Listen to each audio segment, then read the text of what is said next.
Hello everyone, नमस्कार। Online विद्याधन में आप सभी का स्वागत है।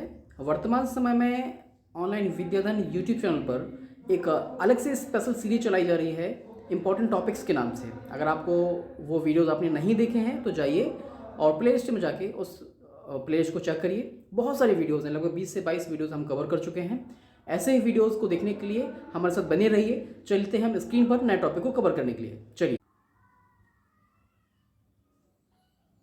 हेलो एवरीवन, नमस्कार। ऑनलाइन विद्याधन में आपका स्वागत है। आज हम बात करने जा रहे हैं एनसीटीई के बारे में। एनसीटीई जिसे राष्ट्रीय शिक्षक शिक्षा परिषद के नाम से जाना जाता है, ये जो है पूरे देश में शिक्षक शिक्षा के लिए मानदंडों को तैयार करता है।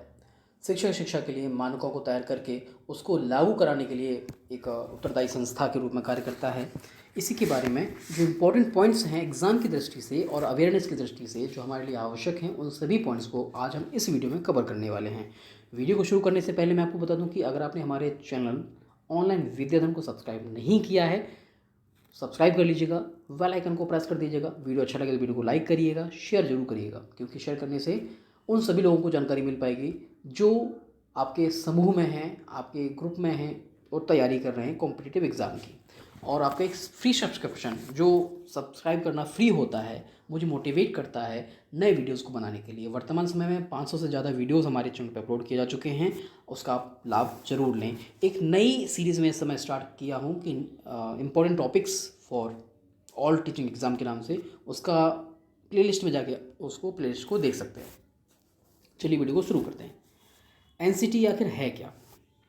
एनसीटीई भारत सरकार के एक वैधानिक निकाय के रूप में 17 अगस्त 1995 राष्ट्रीय शिक्षक शिक्षा परिषद अधिनियम 1993 के अनुसरण में पूरे देश में शिक्षक शिक्षा के लिए समन्वित विकास को प्राप्त करने के उद्देश्य से अस्तित्व में लाया गया।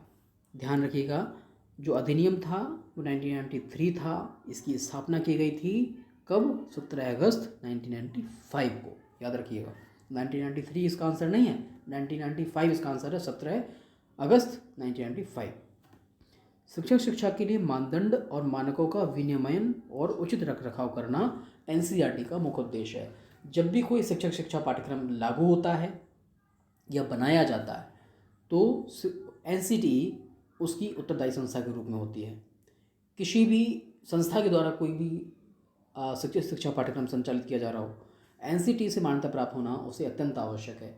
वर्तमान समय में एक नया संचालित कोर्स हुआ है आईटीईपी के नाम से, जिसे इंटीग्रेटेड टीचर एजुकेशन प्रोग्राम कहते हैं। ये दो तरीके का प्रोग्राम है, एक प्रिपरेटरी और दूसरा सेकेंडरी। इसमें बच्चा जब एडमिशन लेगा 12th के बाद सीधा एडमिशन होगा, जो कि एक पूरे देश की एक संस्था एग्ज़ाम करवाएगी, एनटीए, जिसे नेशनल टेस्टिंग एजेंसी कहते हैं।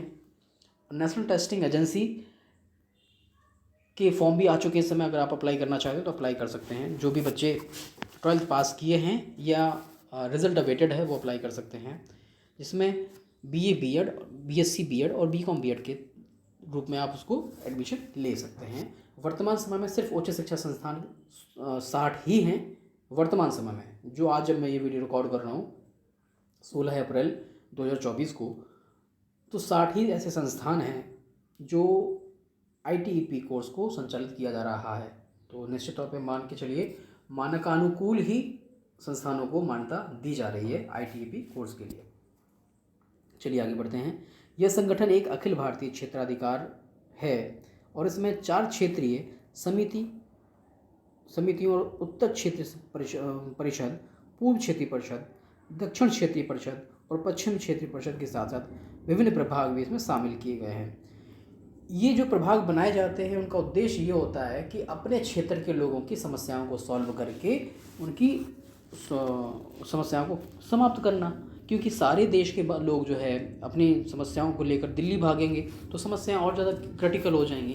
तो ऐसी स्थिति में चारों दिशाओं में 4 क्षेत्रीय कार्यालयों की स्थापना कर दी गई, या कह सकते हो परिषदों की स्थापना कर दी गई।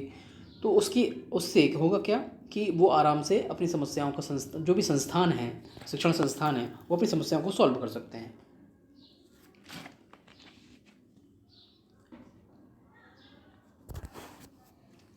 अब ये जो संस्थान होते हैं अपनी रिपोर्ट कहाँ देते हैं? हेड ऑफिस जो उसका नई दिल्ली में है। एनसीटी द्वारा किए जाने वाले कार्यों का दायरा बहुत व्यापक है, जिसमें सभी शिक्षा कार्यक्रम, diploma in elementary education DElEd जिसे कहते हैं, बैचलर ऑफ एजुकेशन हो गया, मास्टर ऑफ एजुकेशन हो गया, और इसी में शामिल है आपका ITEP। ये कोर्स भी नया आ गया है, ये भी इसी में शामिल है।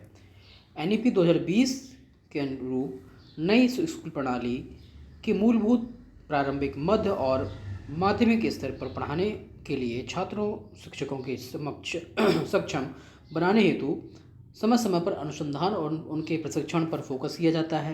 एनसीटी को एक बहुत ही महत्वपूर्ण भूमिका दी गई है कि उसको ITEP, जो कि मैं अभी बात कर रहा था, एकीकृत शिक्षा कार्यक्रम, शिक्षकों के लिए राष्ट्रीय व्यावसायिक मानक और नेशनल मिशन फॉर मॉनिटरिंग जैसे विभिन्न राष्ट्रीय जनादेश लिए हैं, जो कि वर्तमान समय में लिए गए।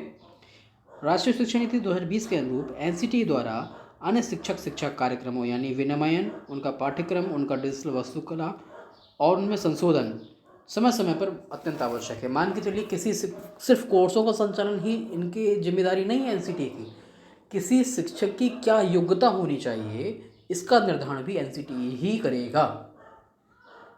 यूजीसी का भी काम है हर इंस्टीट्यूट्स में, पर एनसीटी की गाइडलाइन को फॉलो करते हुए ही यूजीसी के मानकों को फॉलो किया जाता है। कि बेसिक एजुकेशन में कि कोई बच्चा एडमिशन लिया तो उसके बाद वो रोज़गार के लिए भागेगा, तो रोज़गार किसी संस्थान में किस स्तर के लिए कौन सी डिग्री आवश्यक है, कौन सा कोर्स आवश्यक है, क्या योग्यता उसकी होनी चाहिए, इसका निर्धारण भी एनसीटी ही करती है। तो आशा है कि आज का ये वीडियो आप लोगों के लिए उपयोगी सिद्ध रहा होगा, और इसमें कुछ इंपॉर्टेंट, कुछ छोटे से पॉइंट्स और रह गए हैं, उनको भी हम कवर कर लेते हैं। इस तरह की पहल के साथ एनसीटी न केवल शिक्षकों के व्यावसायिक विकास के लिए प्रयास करती है, बल्कि हमारे देश की गुणवत्तापूर्ण शिक्षा के लक्ष्य को प्राप्त करने में भी अपना योगदान प्रदान करती है।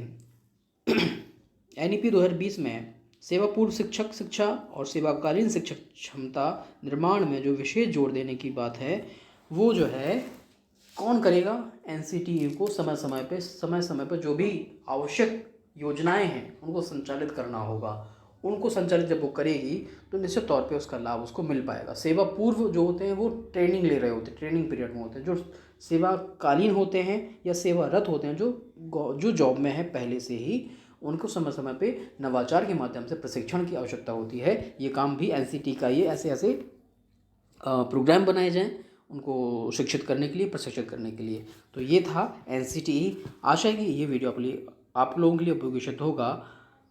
अगर आप हमारे साथ मिलके सिस्टमैटिक तैयारी करना चाहते हैं तो ऑनलाइन विद्याधन ऐप को जरूर डाउनलोड कर लीजिएगा, जिसका लिंक मैंने नीचे डिस्क्रिप्शन में दे रखा है। कोई क्वेरी है तो क्वेरी के लिए आप मुझे व्हाट्सएप कर सकते हैं, टेलीग्राम कर सकते हैं या कॉल कर सकते हैं दिए गए नंबर पर। और आपका कोई ऐसा टॉपिक जो आप स्टडी करना चाहते हैं, आपको नहीं मिल रहा है, आप उस पर पढ़ना चाहते हैं, तो कमेंट बॉक्स में कमेंट करिएगा या व्हाट्सएप कर सकते हैं। मिलते हैं अगले वीडियो में, तब तक के लिए नमस्कार, जय हिंद।